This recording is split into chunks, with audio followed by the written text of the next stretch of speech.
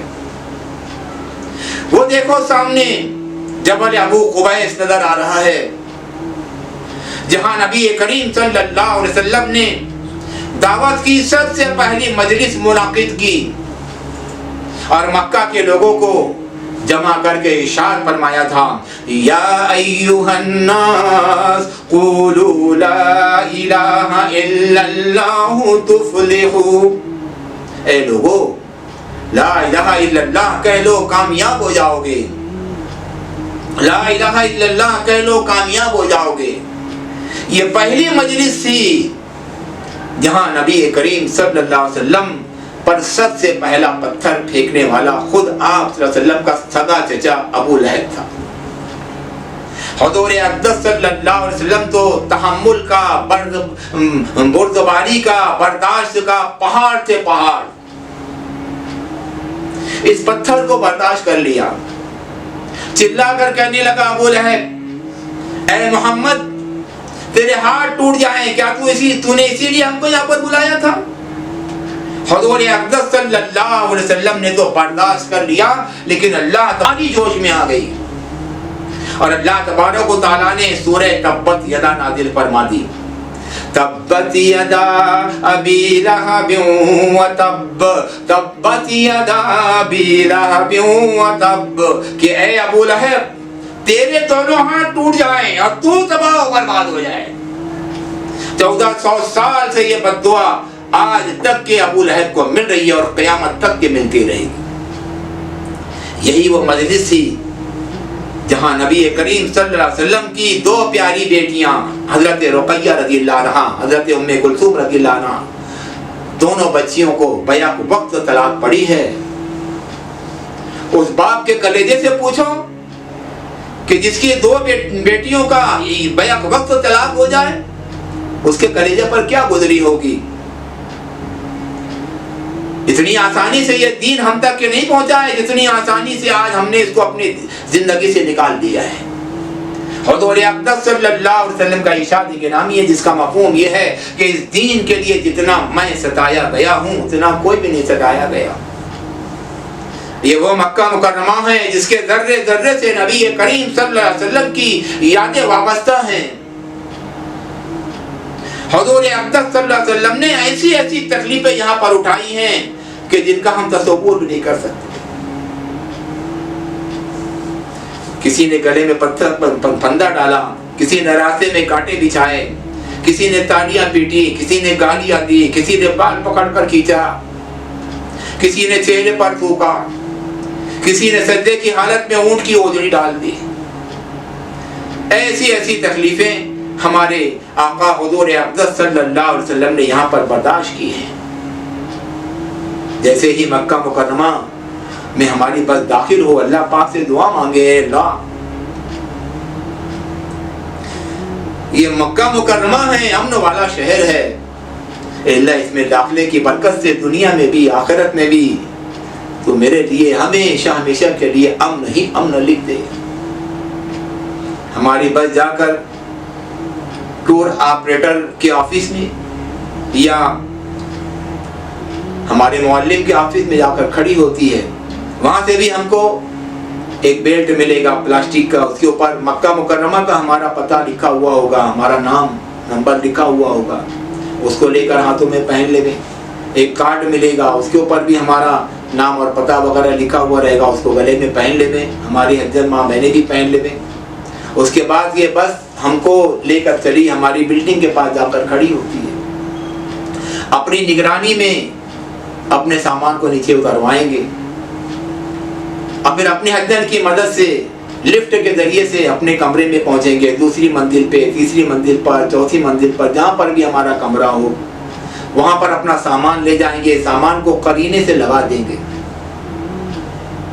اس کے بعد اگر بھوک لگی ہے تو کھانا کھا لو، نیند لگی ہے تو آرام کر لو، اپنے آپ کو خوب اچھی طریقے سے تر و تازہ بنا لینا ہے تاکہ بشاشت کے ساتھ ہم عمرہ کے باقی کام کر لیں۔ اس کے لیے کھانا کھا لو، آرام کر لو، سو کر اٹھنے کے بعد ہم غسل کر لے، غسل وضو سے فارغ ہو لے، لیکن ہمارا یہ غسل بغیر بدن کو ملے ہوئے ہونا چاہیے، بغیر صابن لگائے ہوئے ہونا چاہیے۔ 3 مرتبہ سر پر پانی ڈال لو، 3 مرتبہ سیدھے کاندھے پر، 3 مرتبہ الٹے کاندھے پر، اور وضو بنا لو۔ اور اس کے بعد پھر ہم احرام کی دونوں چادریں پہن لیں گے اور ہماری حضرت ماں بہنیں جو ہے وہ رومال باندھ لیں گی۔ پوری طریقے سے تر و تازہ ہونے کے بعد ہم بلڈنگ سے نیچے آئیں۔ اگر عزیزیہ میں ہیں تو ہم کو بس کے ذریعے سے حرم شریف جانا ہے، اور اگر گرین کیٹیگری کے اندر ہیں تو 15-20 منٹ کا 25 منٹ کا راستہ پیدل کا ہے۔ اگر گرین میں ہے تو پیدل چل پڑو، اور اگر عزیزیہ میں قیام ہے تو وہاں سے بس کے ذریعے سے لبیک اللہم لبیک کا ترانہ ہماری زبان کے اوپر ہے۔ اس طریقے سے چند منٹ کے اندر ہم حرم شریف پہنچ جائیں گے الحمدللہ۔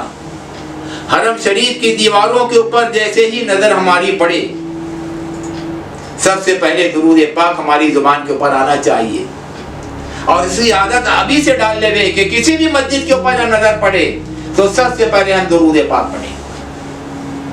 اللہم صلی علی سیدنا مولانا محمد وعلی آل سیدنا مولانا محمد وبارک وسلم۔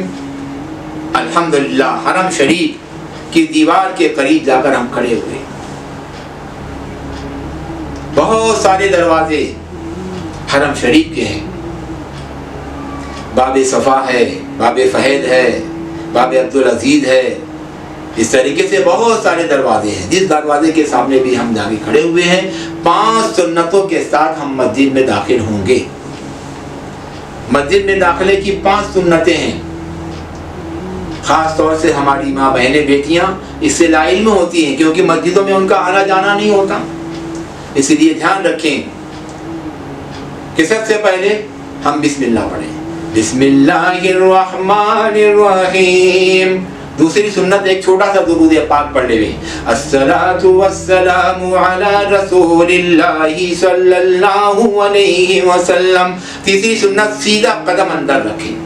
چوتھی سنت مسجد میں داخلے کی دعا پڑھیں، اللہم افتح لی ابواب رحمتک۔ اور پانچویں سنت ہے اعتکاف کی نیت کر لیں، بسم اللہ دخلت وعلیہ توکلت ونویت سنت الاعتکاف۔ الحمدللہ مسجد حرام میں ہم داخل ہو گئے۔ ام المساجد اس کو کہتے ہیں، تمام مسجدوں کی یہ ماں ہے۔ اللہ تبارک و تعالیٰ کی 120 رحمتوں میں ہمارا غسل شروع ہو گیا۔ اللہ پاک نے ایسی مبارک مسجد میں ہم کو پہنچایا۔ اپنی نگاہوں کی ابھی ہم کو حفاظت کرنی ہے، اور حفاظت ایسے کرنی ہے کہ اپنی نگاہیں نیچی رکھیں، کیونکہ کعبۃ اللہ کے اوپر جب پہلی نظر پڑے گی جو مانگیں گے وہ ملنے والا ہے۔ اس لیے پہلے اطمینان کی جگہ پر ہم پہنچ جائیں گے، اس کے بعد کعبۃ اللہ کے اوپر نظر ڈالیں گے، تاکہ اطمینان کے ساتھ ہم دعا کر سکیں۔ اور اگر غلطی سے یہیں سے چلتے چلتے اگر ہماری نظر کعبۃ اللہ کے اوپر اٹھ جائے تو یہیں کھڑے ہو کر ہم کو دعا مانگنا ہو۔ اس لیے ہم اس بات کا مشورہ دیتے ہیں کہ اپنی نگاہوں کو نیچے رکھ کر جو ہے درود پاک پڑھتے رہیں، اور لبیک پڑھتے رہے، آگے بڑھتے رہے، آگے بڑھتے رہے۔ کچھ دور چلنے کے بعد ہم کو 25-30 سیڑھیاں نظر آئیں گی۔ یہاں پر مسجد حرام مکمل ہو رہی ہے، سیڑھیوں سے اتریں گے۔ اب ایسا فرش ہم کو نظر آ رہا ہے جو سنگ مرمر کا ہے، ماربل کا ہے، اور اس کے اوپر چھت نہیں ہے، اس لیے اجالا نظر آ رہا ہے۔ یہ مطاف ہے۔ سیڑھیوں سے اترنے کے بعد دائیں یا بائیں ہو جائیں تاکہ آنے جانے والوں کو کوئی تکلیف نہ ہو۔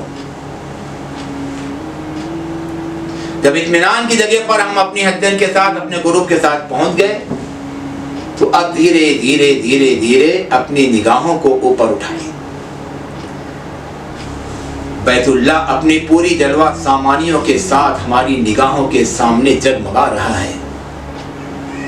وہ بیت اللہ بچپن سے جس کی تصویریں دیکھتے ہم آئے، اس بیت اللہ کا عکس ہماری گناہگار آنکھوں میں بن رہا ہے۔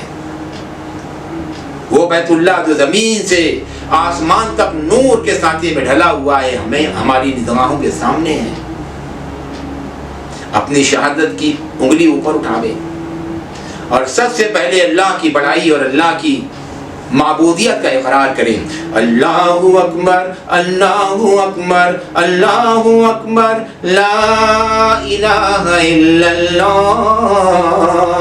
اور اس کے بعد دعا کے لیے ہاتھ اٹھا دیں، کعبۃ اللہ پر نگاہ جمائے رکھیں اور دعا مانگنا شروع کریں۔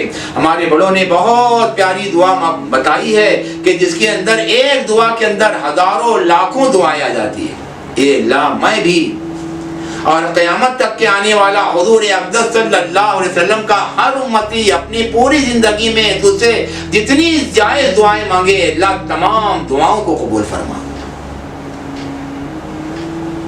اس کے بعد مغفرت کی دعا، عافیت کی دعا، دنیا اور آخرت کی کامیابی کی دعا، اللہ تبارک و تعالیٰ کی مدد و نصرت کی دعا، اپنے لیے، اپنے بال بچوں کے لیے، اپنے رشتہ داروں کے لیے، اپنے محلے والوں کے لیے، اپنے گاؤں والوں کے لیے، اپنے ملک والوں کے لیے، پوری دنیا کے مسلمانوں کے لیے خوب دعائیں مانگیں، خوب دعائیں مانگیں۔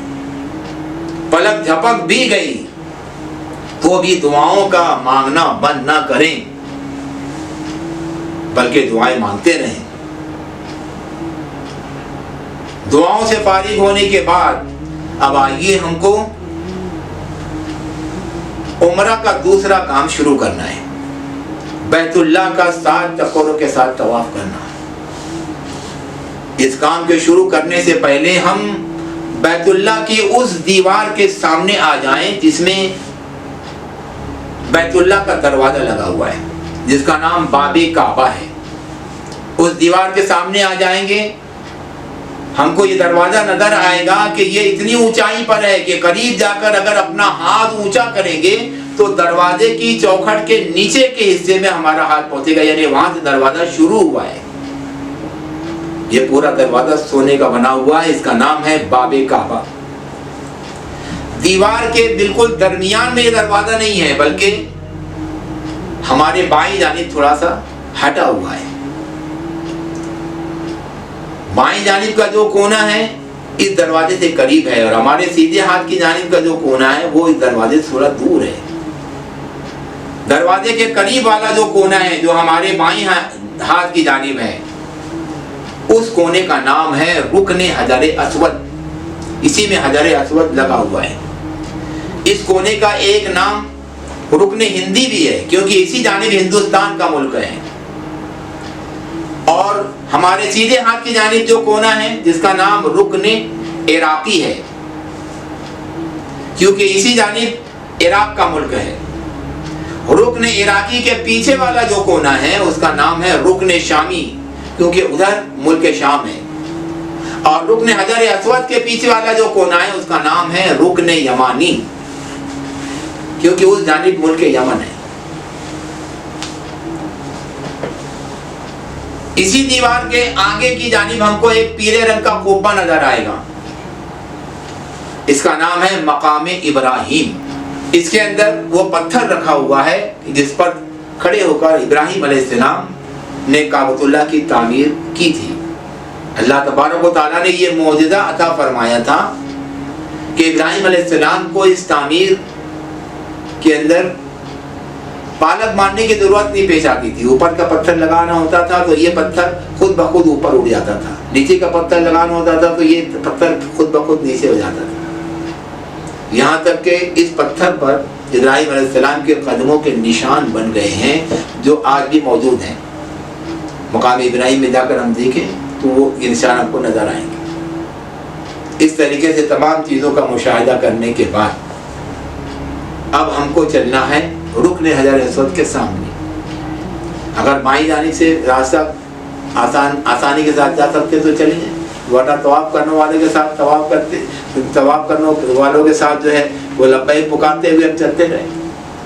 حجر اسود کے کونے کے سامنے جا کر ہم کھڑے ہو جائیں گے اس طریقے سے کہ حجر اسود ہمارے سیدھے کاندھے کے بالکل سیدھ میں آ جائے۔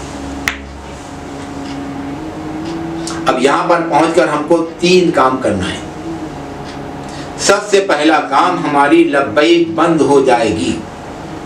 حاضر ہو گئے اس لیے لبیک ہماری بند۔ دوسرا کام صرف مردوں کے لیے ہے، عورتوں کے لیے نہیں ہے، صرف مردوں کے لیے دوسرا کام، اس کو کہتے ہیں اجتباء کا عمل، یعنی اوپر کی جو چادر ہم نے اوڑھ رکھی ہے اس کو سیدھی بغل کے نیچے سے نکال کر الٹے کاندھے پر اس طریقے سے ڈال لیں کہ ہمارا سیدھا موڑا اور سیدھا ہاتھ کھل جائے۔ اس عمل کو کہتے ہیں اجتباء کا عمل۔ تیسرا کام یہ دونوں کے لیے ہے، مردوں کے لیے بھی عورتوں کے لیے بھی، وہ ہے طواف کی نیت۔ اگر عربی میں یاد ہے تو عربی میں کر لیں، اللہم انی اريد الطواف لبيتك الحرام 7 أشواط فيسره لي وتقبله مني۔ اگر عربی میں نہیں یاد ہے کوئی بات نہیں، اردو میں بھی نیت کر سکتے ہیں۔ نیت کرتا ہوں میں طواف کی بیت اللہ کے ساتھ چکروں کے ساتھ، اے اللہ تو اس کو میرے لیے آسان فرما اور میری جانب سے اسے قبول فرما۔ ہماری ماں بہنیں بھی کہیں گی، نیت کرتی ہوں میں طواف کی بیت اللہ کے ساتھ چکروں کے ساتھ، اے اللہ تو اس کو میرے لیے آسان فرما اور میری جانب سے اسے قبول فرما۔ اس کے بعد تھوڑا سا دائیں جانب سیدھے جانب ایسے ہم سرک جائیں گے کہ حجر اسود ہمارے سینے کے بالکل سامنے آ جائے۔ حجر اسود پر ہاتھ رکھ کر اس کو بوسہ دینا اور دور سے ہاتھ پھیلا کر اس کا استعلام کرنا، یہ دونوں عمل فضیلت میں برابر ہیں، کوئی بھی اس کے اندر کمی زیادتی نہیں، چاہے بوسہ دے رہے ہیں چاہے استعلام کر رہے ہیں، یہ عمل اللہ تبارک و تعالیٰ سے مصافحہ لینے کے برابر ہے۔ اور ابھی ہم کو کعبۃ اللہ کے قریب، حجر اسود کے قریب جانا بھی نہیں ہے۔ اگر جگہ ہے اور خالی ہے، بھیڑ نہیں ہے، تو بھی جانا نہیں ہے، کیونکہ پورا کعبۃ اللہ اور حجر اسود یہ خوشبو میں بسا ہوا ہے، اور ہم حالت احرام میں ہیں، خوشبو ابھی ہمارے لیے منع ہے، اس لیے ہم کو دور سے استلام کرنا ہے۔ اور استلام کس کو کہتے ہیں؟ اپنی ہتھیلیوں کو حجر اسود کی جانب پھیلا دے اور زبان سے کہیں بسم اللہ اللہ اکبر وللہ الحمد، اور اپنی ہتھیلیوں کو بغیر آواز کے چوم لیں۔ الحمدللہ استلام کا عمل ہو گیا، یعنی اللہ تبارک و تعالیٰ سے ہمارا مصافحہ ہو گیا۔ اب طواف کی شروعات ہم اپنے رخ کو ایسے موڑیں گے کہ مسجد کی عمارت ہمارے سیدھے ہاتھ کی جانب ہو، اور الٹے ہاتھ کی جانب جدھر ہمارا دل ہے ادھر بیت اللہ۔ طواف کرنا شروع کریں گے۔ شروع کے 3 چکروں میں مردوں کو رمل کرنا ہے۔ رمل کہتے ہیں پہلوانوں کی چال چلنا، چھوٹے چھوٹے قدم رکھنا، سینہ تان کر، مٹھی باندھ کر اور مونڈوں کو ہلاتے ہوئے۔ 1400 سال پہلے کا واقعہ ہم یاد رکھیں۔ مکہ کے کافروں اور مشرکوں نے جب یہ سنا کہ نبی کریم صلی اللہ علیہ وسلم صحابہ کرام رضی اللہ عنہم اجمعین کے ساتھ عمرہ کے لیے تشریف لا رہے ہیں، تو انہوں نے تانا مارا کہ ارے مدینہ والوں کو تو وہاں کے بخار نے کھا لیا ہے، وہ کیا آئیں گے اور کیا طواف کریں گے اور کیا صحیح کریں گے اور کیا عمرہ کریں گے، اور ان کا مذاق اڑانے کے لیے حرم شریف کے چاروں طرف قطار لگا کر کھڑے ہوئے کہ ابھی جب یہ آئیں گے ان سے طواف نہیں ہوگا، ان سے صحیح نہیں ہوگی، تو ہم ان کی ہنسی اڑائیں گے، ان کا مذاق اڑائیں گے۔ چاروں طرف کھڑے ہو گئے تماشا دیکھنے کے لیے۔ حضور اقدس صلی اللہ علیہ وسلم تک بھی ان کا یہ تانا پہنچ گیا کہ انہوں نے ایسا ایسا تانا دیا ہے۔ اور جب حضور اقدس صلی اللہ علیہ وسلم صحابہ کرام رضی اللہ عنہم کے ساتھ حرم شریف میں پہنچے، حجر اسود کے سامنے پہنچے، تو آپ صلی اللہ علیہ وسلم نے ملاحظہ فرمایا کہ یہ کافر اور مشرک چاروں طرف کھڑے ہوئے ہمارا مذاق اڑانے کے لیے، ہماری ہنسی اڑانے کے لیے۔ تو آپ صلی اللہ علیہ وسلم نے صحابہ کرام سے ارشاد فرمایا، جس کا مفہوم یہ ہے کہ میرے صحابہ اکڑ کر چلو، پہلوانوں کی چال ٹپٹ کر چلو۔ صحابہ کرام نے چلنا شروع کیا۔ شروع کے 3 چکروں میں رمل، سبحان اللہ والحمد للہ ولا الہ الا اللہ واللہ اکبر ولا حول ولا قوة الا باللہ العلی العظیم، سبحان اللہ والحمد للہ ولا الہ الا اللہ واللہ اکبر ولا حول ولا قوة الا باللہ العلی العظیم۔ رکن عراقی آیا، رکن شامی آیا، رکن یمانی آیا۔ جب رکن یمانی آیا، نبی کریم صلی اللہ علیہ وسلم یہاں پر ایک دعا فرمایا کرتے تھے، اور اس کی وجہ یہ ہے کہ اللہ تبارک و تعالیٰ نے یہاں 70 فرشتوں کو مقرر فرمایا ہے کہ تمہارا کوئی کام نہیں، یہاں دعا کرنے والوں کی دعا پر تم صرف آمین کہو، آمین کہو۔ تو وہ فرشتوں کا کام یہی ہے کہ یہاں جو دعا کرتے ہیں اس کے اوپر آمین کہتے ہیں۔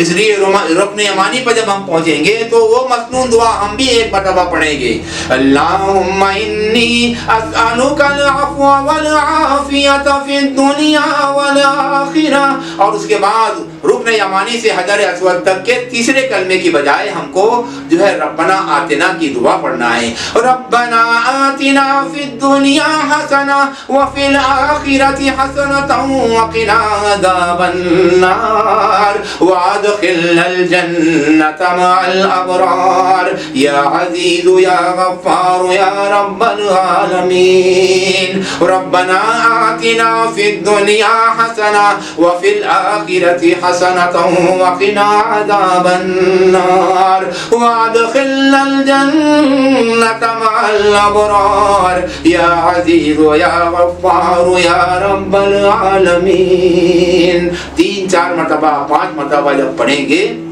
تو حجر اسود کے کونے کے سامنے پہنچیں گے۔ اب اپنا رخ ہم کو نہیں بدلنا ہے، لیکن استلام ضرور کرنا ہے۔ حجر اسود کا استلام چلتے چلتے کرنا ہے، رخ بدلے بغیر کرنا ہے۔ صرف اپنے چہرے کو اور اپنے ہاتھوں کو حجر اسود کی جانب پھیلا دینا ہے اور اس کا استلام چلتے چلتے کرتے چلنا ہے۔ بسم اللہ اللہ اکبر وللہ الحمد سبحان اللہ والحمد للہ ولا الہ الا اللہ واللہ اکبر ولا حول ولا قوۃ الا باللہ العلی العظیم۔ یہ وہ مطاف ہے جہاں 1,24,000 انبیاء کرام نے طواف کیا ہے، اور جہاں 1,24,000 صحابہ کرام نے طواف کیا ہے، اور جہاں بے شمار تابعین، تبع تابعین، اولیاء کرام، بزرگان دین نے طواف کیا ہے، اور سب سے بڑھ کر کہ یہاں کالی کمریا والے نے، سردار انبیاء نے، حضور اقدس صلی اللہ علیہ وسلم نے طواف کیا ہے۔ ایسی مبارک سرزمین پہ ہمارے گناہ گار قدم چلتے ہم کہاں اس لائق تھے، لیکن اللہ تبارک و تعالیٰ نے نوازا ہے ہم کو کہ اللہ تبارک و تعالیٰ ہم کو اس مقدس سرزمین پر چلا رہے ہیں۔ طواف ایک ایسا عمل ہے جو پوری دنیا میں کہیں نہیں ملے گا، صرف حرم شریف ہی میں ملے گا۔ یہ وہ عمل ہے کہ جو صرف حرم شریف ہی میں ملتا ہے۔ ایسا مبارک عمل اللہ تبارک و تعالی ہم سے کروا رہے ہیں۔ اللہ پاک کا بہت بڑا احسان اور بہت بڑا کرم ہے۔ رکن عراقی سے لے کر رکن شامی تک آدھے دائرے کی شکل میں ایک دیوار اور 2-2.5 فٹ چوڑی بنی ہوئی ہے، اس کو کہتے ہیں حتیم۔ یہ حتیم کعبۃ اللہ کی حد کو ظاہر کرتی ہے۔ رکن حجر اسود سے جب اس کی حد شروع ہوتی ہے تو رکن عراقی پر ختم نہیں ہوتی بلکہ حتیم کو شامل ہوتی ہے۔ اس لیے ہمارا طواف حتیم کے باہر سے ہوگا، اور حتیم کے اندر اس جانب سے پولیس داخل بھی نہیں ہونے دیتی، یہاں پر کھڑی رہتی ہے پولیس۔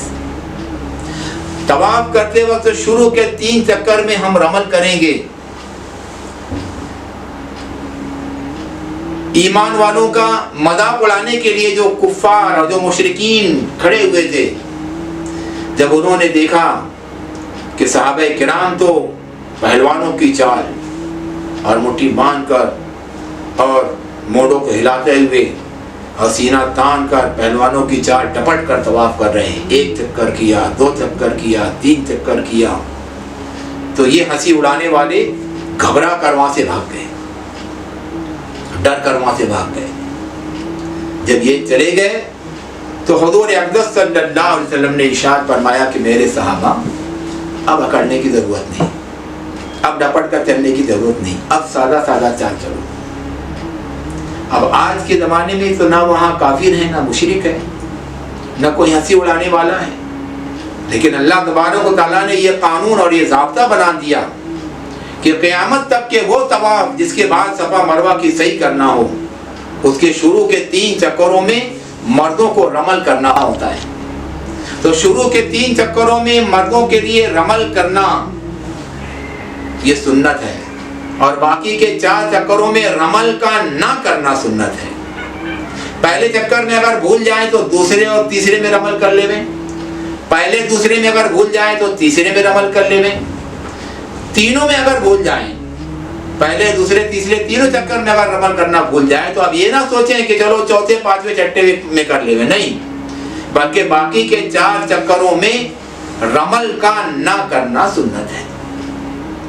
اس طریقے سے ہم کو 7 چکر لگانا ہے، 3 چکر رمل والے اور 4 چکر سادہ سادہ، اور عورتوں کے لیے 7 چکر سادہ سادہ۔ طواف کرتے وقت دھیان رکھنے والی باتیں، سب سے پہلی بات، بغیر وضو کے طواف نہیں ہوتا۔ جیسے نماز کے لیے باوضو ہونا شرط ہے، ویسے طواف کے لیے بھی باوضو ہونا شرط ہے، اس کے بغیر طواف نہیں ہوگا۔ اگر طواف کرتے کرتے ہمارا وضو ٹوٹ گیا تو آدھے سے زیادہ طواف اگر ہو گیا ہے، 3.5 چکر سے زیادہ اگر طواف ہو گیا ہے، تو کہاں وضو ٹوٹا ہے وہ جگہ دھیان میں رکھے، باہر جا کر وضو بنا کر آئیں اور وہاں سے باقی کے چکر پورے کر لیں۔ اور اگر ایک ہی چکر میں، 2 ہی چکر میں اگر ہمارا وضو ٹوٹ گیا تو بہتر یہ ہے کہ اب وضو بنا کر آ کر پھر سے 7 چکر لگا لیں۔ تو ایک بات تو یہ کہ باوضو طواف کرنا شرط ہے۔ دوسری بات یہ، طواف کرتے وقت خاموشی کے ساتھ طواف نہ کریں، دنیا کی باتیں نہ کریں، اللہ کا ذکر کرتے ہوئے، تیسرا کلمہ پڑھتے ہوئے، درود پاک پڑھتے ہوئے، یہ پورا مطاف یہ دعا کی قبولیت کا مقام ہے۔ 15 مقامات ہم کو ایسے ملتے ہیں کہ جہاں دعا گارنٹی کے ساتھ قبول ہوتی ہے، اس میں سے ایک مقام یہ مطاف بھی ہے۔ اس لیے تیسرا کلمہ بھی پڑھنا ہے، درود پاک بھی پڑھنا ہے، دعائیں بھی مانگنا ہے، عربی میں یاد ہو عربی میں مانگو، اردو میں یاد ہے اردو میں مانگو، اپنے لیے پوری امت کے لیے دعائیں بھی خوب مانگنا ہے۔ رکن یمانی پر جب پہنچے تو رکن یمانی تک کے کثرت کے ساتھ تیسرا کلمہ دعا وغیرہ پڑھتے رہیں۔ رکن یمانی پر اس کی دعا پڑھے، وہاں سے ربنا آتنا کی دعا پڑھتے ہوئے ہم کو حجر اسود تک پہنچنا ہے۔ جب بھی حجر اسود کے سامنے پہنچے، رخ بدلے بغیر اپنے چہرے کو حجر اسود کی جانب گھما کر اور اپنے ہاتھوں کو حجر اسود کی جانب پھیلا کر جو ہے اس کا استلام چلتے چلتے کرتے چلے۔ مطاف میں گری پڑی چیزوں کو بالکل نہ اٹھائیں۔ 100 کی نوٹ ہو، 500 کی نوٹ ہو، 1000 کی نوٹ ہو، چشمہ ہو، گھڑی ہو، بہت ساری چیزیں نظر آئیں گی، بالکل نہ اٹھائیں۔ بھیڑ سے کٹ کر طواف نہ کریں، بلکہ بھیڑ سے لگ کر، اگر بھیڑ کے اندر طبیعت گھبراتی ہے تو کنارے سے کریں، لیکن بھیڑ سے لگ کر، بھیڑ سے کٹ کر طواف نہ کریں۔ طواف کرتے ہوئے بیت اللہ کی اونچائی کو نہ دیکھیں۔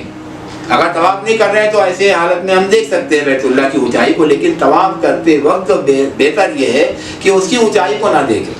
ہاں نیچے نیچے دیکھ سکتے ہیں، رکن عراقی آیا، رکن شامی آیا، رکن یمانی آیا۔ اس طریقے سے شروع کے 3 چکر میں مرد حضرات رمل اور 4 چکروں میں سادہ چال چلیں گے، عورتیں 7 چکر سادہ سادہ چلیں گی۔ ہر چکر کے پورا ہونے پر مرد حضرات بھی اور عورتیں بھی استلام کرتے چلیں گے۔ 7 چکر پورا ہونے کے بعد 8واں استلام کیا جائے گا، بسم اللہ اللہ اکبر وللہ الحمد۔ اپنی ہتھیلیوں کو بغیر آواز کے چوم لیں۔ یہ 7 چکر پورے ہو گئے، لیکن طواف ابھی ہمارا پورا نہیں ہوا ہے۔ یہ کب پورا ہوگا؟ جب ہم 2 رکعت نماز نفل واجب الطواف کی ادا کریں گے، تب یہ پورا ہوگا۔ یہ 2 رکعت یہ طواف ہی کا ایک جز ہے، ایک حصہ ہے، اس کے بغیر طواف پورا نہیں ہوتا۔ اور یہ نماز پورے مطاف میں، پورے مسجد میں کہیں بھی پڑھیں گے تو ہو جائے گی، لیکن افضل یہ ہے کہ ہم یہ نماز مقام ابراہیم کے پیچھے پڑھیں۔ 8واں استلام کرنے کے بعد مقام ابراہیم کے پیچھے جانے سے پہلے مرد حضرات نے جو استوا کا عمل کیا ہے، اس استوا کے عمل کو ختم کر لینے، یعنی اپنا اوپر کی چادر جو ہے اس سے اپنا موڈا ڈھانپ لینے، اور اس کے بعد مقام ابراہیم کے پیچھے ہم بھی چلیں، ہماری مستورات بھی چلیں، ہمارے گروپ بھی چلیں، اور قرآن پاک کی آیت پڑھتے ہوئے چلیں۔ وَاتَّخِذُوا مِن مَّقَامِ إِبْرَاهِيمَ مُصَلًّى وَاتَّخِذُوا مِن مَّقَامِ إِبْرَاهِيمَ مُصَلًّى وَاتَّخِذُوا مِن مَّقَامِ إِبْرَاهِيمَ مُصَلًّى۔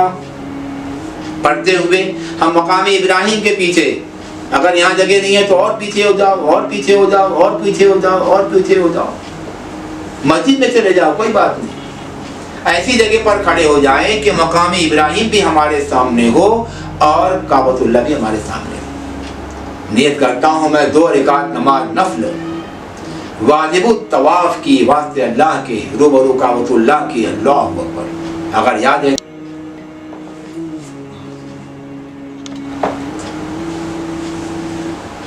نیت کرتا ہوں میں 2 رکعت نماز نفل واجب الطواف کی، واسطے اللہ کے، روبرو کعبۃ اللہ کے، اللہ اکبر۔ اگر یاد ہے تو پہلی رکعت میں قل یا ایھا الکافرون، دوسری رکعت میں قل هو اللہ احد پڑھ لیں، اور اگر یاد نہیں ہے تو جو بھی سورہ یاد ہے ہم پڑھ لیں۔ سلام پھیرنے کے بعد الحمدللہ، اللہ کا بہت بڑا احسان ہے، بہت بڑا کرم ہے کہ اللہ تبارک و تعالیٰ نے عمرہ کا دوسرا کام جو فرض تھا، یعنی بیت اللہ کا 7 چکروں کے ساتھ طواف کرنا، اللہ پاک نے وہ بھی ہم سے ادا کروا لیا۔ اللہ پاک کا بہت بڑا احسان ہے۔ خوب اچھی طریقے سے یہاں پر ہم دعا مانگیں۔ 15 مقامات میں سے ایک مقام یہ بھی ہے، مقام ابراہیم کے پیچھے بھی جو دعا مانگی جاتی ہے وہ گارنٹی کے ساتھ قبول ہوتی ہے۔ اس لیے دعا مانگنے میں ہم بالکل بھی بخیلی نہ کریں۔ خاص طور پر یہ ذرا یاد رکھیں کہ ہمارا یہ سفر، چاہے عمرہ کا سفر ہو، چاہے حج کا سفر ہو، یہ ایک تو صبر والا سفر ہے، دوسرے دعاؤں والا سفر ہے۔ اس لیے صبر کرنے میں بھی اور دعائیں مانگنے میں بھی ہم بالکل بھی بخیلی نہ کریں۔ خوب دعائیں مانگنے کے بعد اب یہاں سے اٹھنے کے بعد ہم پیچھے دیکھیں گے کہ زمزم کے نل لگے ہوئے ہیں، زمزم کے کانبے بھرے رکھے ہوئے ہیں، وہاں پر پہنچ جائیں، زمزم کا گلاس بھرے، کعبۃ اللہ کی طرف رخ کر کے بسم اللہ پڑھ کر سیدھے ہاتھ سے کھڑے ہو کر زمزم پئیں اور بھریں اور پئیں اور بھریں اور پئیں۔ یہ زمزم جبرائیل علیہ السلام کی سبیل ہے، اسماعیل علیہ السلام کی سبیل ہے۔ اللہ تبارک و تعالیٰ نے زمزم میں وہ تاثیر رکھی ہے کہ جس نیت کے ساتھ پئیں گے وہ پوری ہوگی۔ یہ ایسا مبارک پانی ہے، اور ایمان والے کی پہچان یہ ہے کہ ایمان والا اس کو جب بھی پیتا ہے تو حلق تک پیتا ہے، پیٹ بھر کر پیتا ہے، اور جس نیت کے ساتھ بھی ہم پئیں گے وہ نیت پوری ہوگی۔ اس کی ایک مضمون دعا ہے، وہ بھی پڑھتے چلیں۔ اللہم انی اسألک علما نافعا ورزقا واسعا وشفاء من کل داء۔ زمزم پینے کے بعد اب آئیے ہم کو تیسرا کام کرنا ہے، اور تیسرا کام صفا مروہ کے درمیان 7 چکروں کے ساتھ سعی کرنا۔ اس کے لیے جیسے طواف کی شروعات میں ہم نے ایک استلام کیا تھا، ایسے ہی سعی کی شروعات سے پہلے بھی ہم کو ایک استلام کرنا ہے۔ اس لیے یہاں سے چلیں حجر اسود کے کونے کے سامنے، چلتے چلتے ہم باب کعبہ یعنی کعبۃ اللہ کا دروازہ اور حجر اسود کے کونے کے درمیانی والی دیوار کے سامنے پہنچیں گے۔ اس کا نام ہے ملتزم، یعنی چمٹنے کی جگہ۔ نبی کریم صلی اللہ علیہ وسلم نے اپنے سینے مبارک کو یہاں کعبۃ اللہ کی دیوار سے چمٹا دیا تھا، اپنے دونوں مبارک ہاتھوں کو کعبۃ اللہ کی دیواروں پر پھیلا دیا تھا، اور کبھی اپنا سیدھا گال کبھی الٹا گال کعبۃ اللہ کی دیوار سے بار بار لگایا تھا۔ اس لیے اس کا نام ہے ملتزم۔ لیکن ابھی ہم کو اس کے قریب نہیں جانا ہے، ابھی یہ چمٹنے کا عمل ابھی ہم کو نہیں کرنا ہے، کیونکہ پورا خوشبو سے بسا ہوا ہے۔ جب حالت احرام سے باہر ہم آئیں گے تو انشاءاللہ یہ عمل بھی کریں گے، لیکن ایک بات کا فائدہ ضرور اٹھانا ہے کہ ملتزم کے سامنے والی جو جگہ ہے یہ بھی قبولیت کی دعا کی جگہ ہے۔ اس لیے اگر بھیڑ نہ ہو تو یہاں کھڑے ہو کر دعا مانگے، اور اگر بھیڑ ہے تو چلتے چلتے دعا مانگے، لیکن دعا مانگتے ہوئے چلے۔ حجر اسود کے کونے کے سامنے جا کر ہم ایسے کھڑے ہوں گے جیسے پہلے آ کر کھڑے ہوئے تھے، کہ حجر اسود ہمارے سینے کے بالکل سامنے آ جائے، اور اس کا استلام کریں، اپنے ہتھیلیوں کو حجر اسود کی جانب پھیلا دیں، بسم اللہ اللہ اکبر وللہ الحمد، اور اپنے ہتھیلیوں کو بغیر آواز کے چوم لیں اور اپنے رخ کو گھما دیں۔ ہم دیکھیں گے وہاں پر ایرو بنا ہوا ہے، تیر کا نشان بنا ہوا ہے، اور وہاں لکھا ہوا ہے الی الصفا، صفا کی طرف۔ یہ ہماری رہبری کے لیے ہے۔ تیروں کے نشان کو دیکھتے رہیں اور چلتے رہیں، دیکھتے رہیں اور چلتے رہیں۔ ہم کو صفا کی پہاڑی پر پہنچنا ہے۔ یہ صفا اور مروہ یہ دو ایسی پہاڑیاں ہیں کہ جو پہلے حرم شریف کے باہر ہوا کرتی تھیں، لیکن اب حرم شریف بڑھتے بڑھتے بڑھتے بڑھتے یہاں تک کہ بڑھ گیا کہ یہ دونوں پہاڑیاں اب مسجد کے اندر آ گئیں۔ یہ تیر کا نشان دیکھتے ہوئے ہم چلتے رہیں گے، اور قرآن پاک کی وہ آیت جو اللہ تبارک و تعالیٰ نے صفا مروہ کے بارے میں نازل فرمائی ہے اس کو پڑھتے چلیں گے۔ بسم اللہ الرحمن الرحیم ان الصفا والمروة من شعائر اللہ فمن حج البیت او اعتمر فلا جناح علیہ ان یطوف بہما ومن تطوع خیرا فإن اللہ شاکر علیم۔ پڑھتے پڑھتے چلتے رہیں گے، چلتے چلتے پڑھتے رہیں گے۔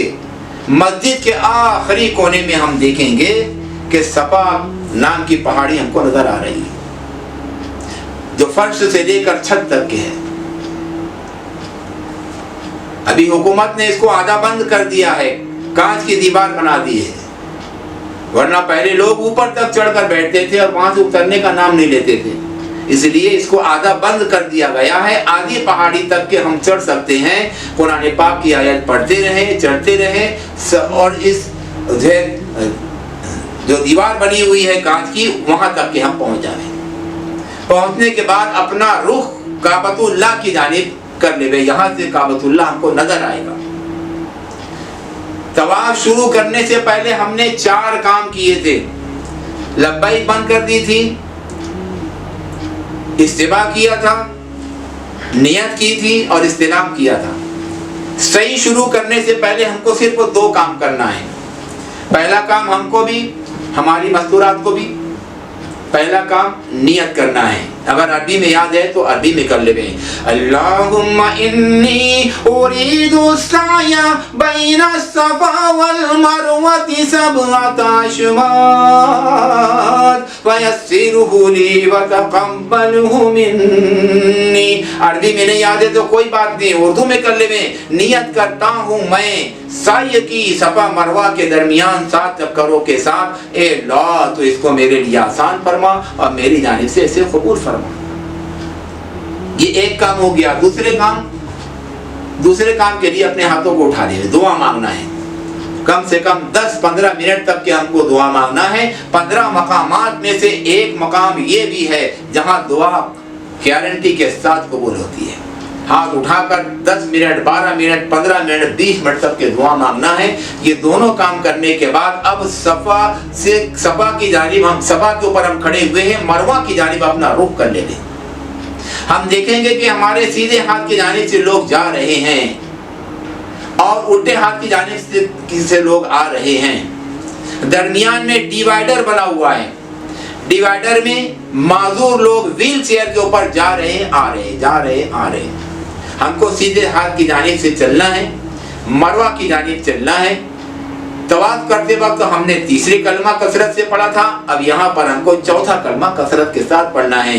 لا الہ الا اللہ وحدہ لا شریک لہ، لہ الملک ولہ الحمد یحیی ویمیت بیدہ الخیر وہو علی کل شیء قدیر۔ ہم بھی، ہماری حجن بھی، ہمارے گروپ والے بھی چوتھا کلمہ پڑھتے ہوئے آگے چلیں گے، آگے چلیں گے، آگے چلیں گے۔ تھوڑی دور چلنے کے بعد ہم دیکھیں گے کہ چھت میں ایک لمبی ہری رنگ کی جو ہے لائٹ لگی ہوئی ہے۔ جہاں سے یہ شروع ہوئی ہے وہ پہلی نشانی ہے، اور جہاں یہ ہری لائٹ جا کر ختم ہوئی ہے وہ دوسری نشانی ہے۔ ان دونوں نشانیوں کو عربی میں کہتے ہیں میلین، یعنی ہرے رنگ کی 2 نشانیاں، میلین اخضرین۔ میلین یعنی 2 نشانیاں، اخضرین یعنی ہرے رنگ کی۔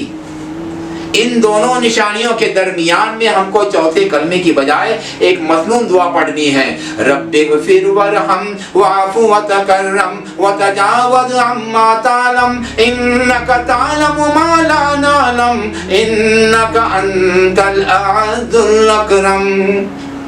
4-5 مرتبہ پڑھیں گے، 6 مرتبہ پڑھیں گے جب دوسری نشانی تک پہنچیں گے۔ دونوں نشانیوں کے درمیان میں مردوں کے لیے ایک عمل اور ہے، عورتوں کے لیے نہیں ہے، مردوں کے لیے ہے۔ وہ ہے جھپٹ کر چلنا۔ جیسے ہم روڈ پار کرتے ہیں تیزی کے ساتھ جھپٹ کر چلتے ہیں، بہت سے لوگ ہم کو دوڑتے ہوئے نظر آئیں گے، ان کی دیکھی جا کر ہم بھی نہ دوڑنے لگیں، بلکہ جھپٹ کر چلنا ہے۔ ایک نشانی سے دوسری نشانی تک کے مرد حضرات جھپٹ کر کعبۃ کی طرف بار بار دیکھتے ہوئے اور آگے دیکھتے ہوئے جھپٹ کر چلنا ہے دوسری نشانی تک کے ربک فر ورحم والی دعا پڑھتے ہوئے۔ تیزی سے ہم پہنچے ہیں اور ہماری مستورات دھیرے دھیرے آ رہی ہے، اس لیے ہم سے پیچھے ہو جائیں گی، وہ دوسری نشانی پر پہنچ کر ان کا انتظار کر لیں گے، جب وہ آ جائیں ہم تک تو پھر ہم جو ہے چوتھا کلمہ پڑھتے ہوئے آگے بڑھیں۔ کچھ دور چلنے کے بعد جیسے ہم کو صفا کی پہاڑی نظر آئی تھی ایسے مروہ کی پہاڑی نظر نہیں آئے گی، لیکن جس ٹائل کے اوپر ہم چل رہے ہیں جب اس کے اوپر چڑھتی شروع ہوئی تو سمجھ لو کہ مروہ شروع ہو گیا، مروہ شروع ہو گیا۔ چڑھتے چڑھتے چڑھتے چڑھتے ہم آخر تک پہنچیں گے، بڑا ستون بنا ہوا ہے اور ستون سے لگ کر ایک گول دائرہ بنا ہوا ہے جس کے اندر کالی پتھر ہم کو نظر آ رہے ہیں مروہ کے، ان پتھروں تک پہنچ جاویں یا ستون تک کے پہنچ جاویں۔ یہاں پر پہنچنے کے بعد الحمدللہ ہمارا ایک چکر پورا ہو گیا۔ یہ چکر کیسے گنے جاتے ہیں؟ جیسے کرکٹ کھیلنے والے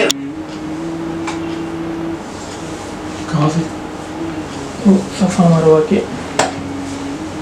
میلین افضلین کے درمیان مرد حضرات جھپٹ کر چلیں گے اور ایک مسنون دعا پڑھتے ہوئے چلیں گے، رب اغفر ورحم واعف وتکرم وتجاوز عما تعلم انک تعلم ما لا نعلم انک انت الاعز الاکرم۔ مستورات بھی یہ دعا پڑھے گی لیکن وہ جھپٹ کر نہیں چلیں گی بلکہ وہ اپنی سادہ سادہ چال چلیں گی۔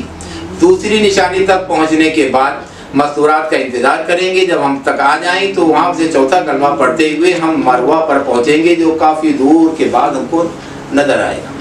جیسے صفا کی پہاڑی نظر آتی ہے ویسے مروہ کی پہاڑی تو نظر نہیں آتی، لیکن اس کی چڑھتی جب شروع ہو گئی تو سمجھ لو کہ مروہ شروع ہو گیا۔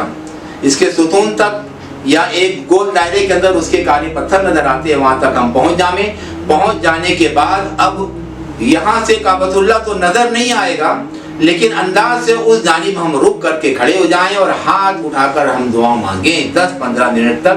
15 مقامات میں سے ایک مقام یہ بھی ہے جہاں گارنٹی کے ساتھ دعا قبول ہوتی ہے۔ اس طریقے سے ہمارا ایک چکر یہ پورا ہو گیا۔ جیسے کرکٹ کھیلنے والے رن گنتے ہیں ایسے اس چکر کو گننا ہے کہ ایک اسٹامپ سے دوسرے اسٹامپ تک گئے 1 رن ہو گیا، دوسرے اسٹامپ سے پہلے اسٹامپ تک گیا 2 رن ہو گیا، ایسے جو ہے اس کو گننا ہے۔ اب یہاں سے دعا مانگنے کے بعد جاتے وقت تو جو ہمارے الٹے ہاتھ کی جانب کا راستہ تھا اب آتے وقت تو وہ سیدھے جانب کا ہو گیا، اس طرف سے ہم چوتھا کلمہ پڑھتے ہوئے چلیں گے، لا الہ الا اللہ وحدہ لا شریک لہ لہ الملک ولہ الحمد یحیی ویمیت بیدہ الخیر وہو علی کل شیء قدیر۔ جیسے ہی میلین افضلین شروع ہوں گے تو اس وقت چوتھے کلمے کی بجائے ہم جو ہے اس کی متنون دعا پڑھیں گے، رب اغفر ورحم واعف وتکرم وتجاوز عما تعلم انک تعلم ما لا نعلم انک انت الاعز الاکرم۔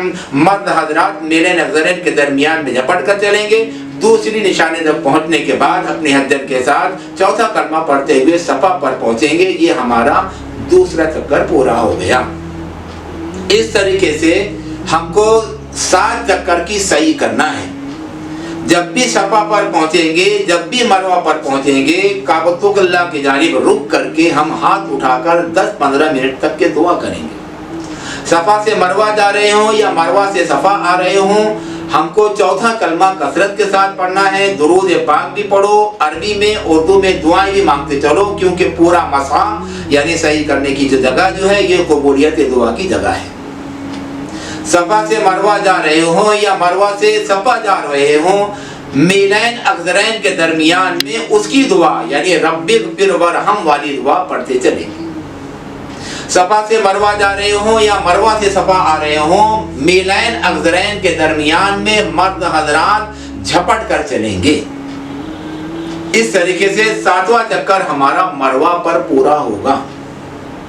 صفا سے ہمارا جو سعی شروع ہوتی ہے تو صفا سے مروہ پر پہنچے 1 چکر، مروہ سے صفا 2 چکر، صفا سے مروہ 3، مروہ سے صفا 4، صفا سے مروہ 5، مروہ سے صفا 6 اور صفا سے مروہ 7۔ 7 چکر پورا ہونے کے بعد 8ویں مرتبہ ہاتھ اٹھا کر ہم دعا مانگیں گے.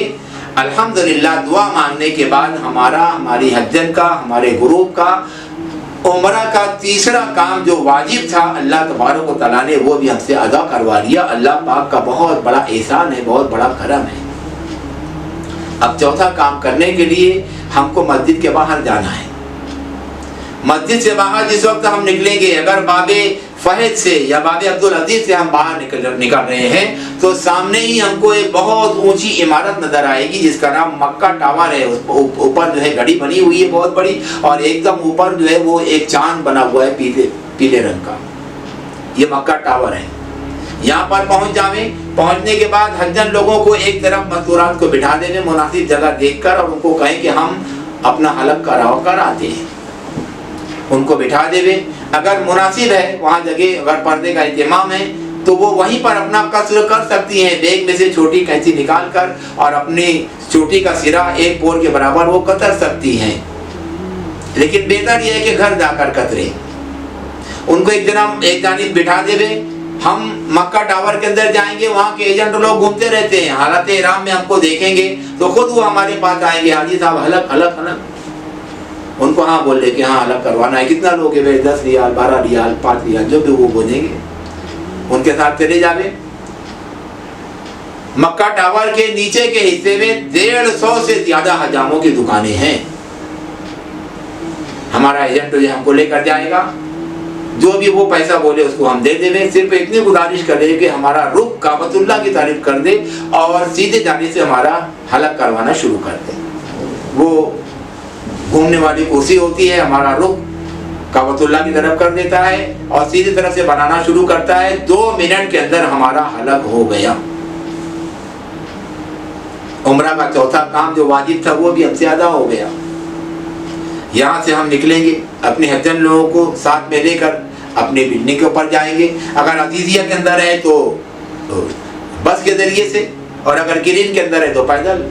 اپنی بلڈنگ پر پہنچنے کے بعد اگر حجن لوگوں نے اپنا قصر نہیں کروایا ہے تو وہ بیگ میں سے اپنا جو ہے چھوٹی کینچی نکالیں گی اور ایک پور کے برابر، یعنی تقریباً 1.5 سے 2 انچ کے برابر اتنا اپنی چوٹی کا سرا جو ہے وہ قطر لے گی اپنے ہاتھ سے، یا کہ ہم ان کا قطر لے لیں. اتنا خیال رکھیے کہ وہ کسی غیر محرم سے نہ قطروائیں. ان کا بھی چوتھا کام ہو گیا قصر جس کو کہتے ہیں، اور ہمارا چوتھا کام ہو گیا جس کو حلق کہتے ہیں. الحمدللہ ہمارا عمرہ پورا ہو گیا. احرام کی تمام پابندیاں ختم ہو گئی. احرام کی تمام پابندیاں ختم. اب غسل خانے میں ہم بھی جائیں گے، ہماری حجن بھی جائیں گی، اور خوب بدن کو مل کر صابن لگا کر خوب اچھی طریقے سے غسل کریں گی، وضو کریں. غسل وضو سے فارغ ہونے کے بعد اب ہم احرام کی چادر نہیں پہنیں گے. اب سادہ کپڑا پہنیں گے. پاجامہ پہن لو، کرتا پہن لو، لنگی پہن لو، ٹوپی پہن لو، عطر لگا لو، سب جائز ہو گیا. اب اس کے بعد اللہ پاک نے اتنا اونچا عمل ہم سے کروا دیا ہے، اس لیے اللہ کا شکر بھی ادا کرنا ہے. حرم شریف میں شکرانے کی نماز سے بڑھ کر شکرانے کا طواف ہے. اور شکرانے کا طواف کیا ہے؟ نفل طواف ہے. اپنے سادے کپڑے میں جائیں گے. نفل طواف کے اندر احرام بھی نہیں ہے اور رمل بھی نہیں ہے، صفا مروہ کی صحیح بھی نہیں ہے، بالوں کا بنوانا بھی نہیں ہے. سادے کپڑے کے اندر حجر اسود کے سامنے جائیں گے اور وہاں پر جا کر حجر اسود کی جانب رخ کر کے جو ہے ہم نیت کریں گے، اللہم انی ارید الطواف لبیتک الحرام 7 اشواط فیسرہ لی وتقبلہ منی. اور آپ اپنی ہتھیلیوں کو جو ہے سامنے پھیلا کر جو ہے استلام کریں گے، بسم اللہ اللہ اکبر وللہ الحمد، اور اپنے رخ کو گھما کر جو ہے وہ طواف کرنا شروع کریں گے. ساتوں چکر ہماری مستورات بھی سادہ لگائیں گی اور ہم بھی سادہ لگائیں گے. 8واں استلام کرنے کے بعد، حضرت اسود کا 8واں استلام کرنے کے بعد وَاتَّخِذُوا مِن مقام ابراہیم مصلی پڑھتے ہوئے مقام ابراہیم کے پیچھے جائیں گے اور 2 رکعت نماز نفل واجب الطواف کی ادا کر لیں گے. یہ ہمارا نفل طواف ہو گیا، ہمارے شکرانے کے طواف ہو گیا. زمزم پی لو. اور اس کے بعد جو ہے یہاں سے ہم جو ہے حج کے 5 دنوں کا انتظار کریں گے. وہ 5 دن جو ہماری زندگی کا رخ بدل دینے والے ہیں اور ہم کو گناہوں سے ایسا پاک کر دینے والے ہیں کہ جیسا کہ ہم ماں کے پیٹ سے آج ہی پیدا ہوئے ہیں۔ حج کے 5 دنوں کا انتظار، اس دوران میں ہمارا زیادہ سے زیادہ وقت حرم شریف میں گزرنا چاہیے اور کثرت کے ساتھ طواف کرنا چاہیے۔ نفل عمرہ اگر ہم کرنا چاہیں، احرام کی چادر ہم پہن لیں گے، ہماری مستورات احرام کا رومال جو ہے وہ باندھ لیں گے، اور اس کے بعد ٹیکسی کر کے یا بس کے ذریعے سے حدود حرم کے باہر چلے جائیں گی۔ قریب میں جو ایک مسجد ہے جس کا نام مسجد عائشہ ہے، جو تنعیم کے اندر ہے، حدود حرم کے باہر ہے، وہاں پر چلے جائیں۔ یا کہ دور ایک مسجد ہے جعرانہ، وہ تقریباً 15-20 کلومیٹر کے اوپر ہے، وہاں چلے جائیں۔ یہ بڑا چھوٹا عمرہ اس لیے کہتے ہیں کہ بھائی ان کا فاصلہ زیادہ ہے، ورنہ فضیلت میں دونوں ایک جیسے ہیں۔ بہرحال احرام کی چادر ہم پہن لیں گے، ہماری حجن ماں بہنیں جو ہے رومال باندھ لیں گے۔ یہ احرام کی چادر ہم وہاں پر بھی جا کر بھی پہن سکتے ہیں، گھر سے بھی پہن کر جا سکتے ہیں۔ وہاں پہنچنے کے بعد اگر طہارت وضو کا ہمارا نہیں ہے، طہارت وضو سے فارغ ہو جائیں، اس کے بعد 2 رکعت نماز ہم سر ڈھانپ کر پڑھیں گے، اور جیسے ہی سلام پھیریں گے اپنے سر کو کھول دیں گے۔ سر کو کھولنے کے بعد اب وہیں بیٹھے بیٹھے ہم بھی، ہماری حجن بھی نیت کرتی ہوں میں عمرہ کی ہے، اللہ تو اس کو میرے لیے آسان فرما، میری جانب سے قبول فرما، اور 3 مرتبہ لبیک پکاریں گے ہم بھی، ہماری حجن بھی۔ یہ پہلا کام ہو گیا۔ پھر وہاں سے لبیک پڑھتے ہوئے ٹیکسی کر کے یا بس کے ذریعے سے ہم حرم شریف میں آئیں گے۔ لبیک پڑھ رہے ہیں، حجر اسود کے کونے کے سامنے پہنچے، یہاں پر پہنچنے کے بعد ہماری لبیک بند ہو جائے گی، مرد حضرات استیبا کا عمل کر لیں گے، پھر دونوں مرد بھی اور عورتیں بھی نیت کر لیں گی۔ نیت کرتے ہوئے طواف کی بیت اللہ کے ساتھ چکروں کے ساتھ، اللہ تو اس کو میرے لیے آسان فرما، میری جانب سے قبول فرما۔ اس کے بعد حجر اسود کا استلام کر لیں گے۔ چاروں کام کرنے کے بعد رخ گھما کر جو ہے مرد حضرات 3 چکر میں رمل کریں گے، 4 چکر سادہ چلیں گے، عورتیں 7 چکر سادہ چلیں گی۔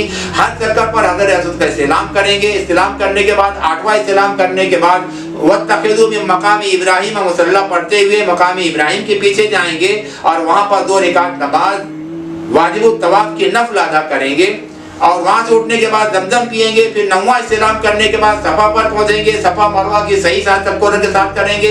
8ویں مرتبہ دعا کرنے کے بعد مسجد سے باہر آ کر ہم حلق کروائیں گے، ہماری مستورات وہ قصر کروائیں گی۔ یہ نفل عمرہ ہو گیا۔ تو 2-4 عمرہ نفل بھی ہم کر لیں گے۔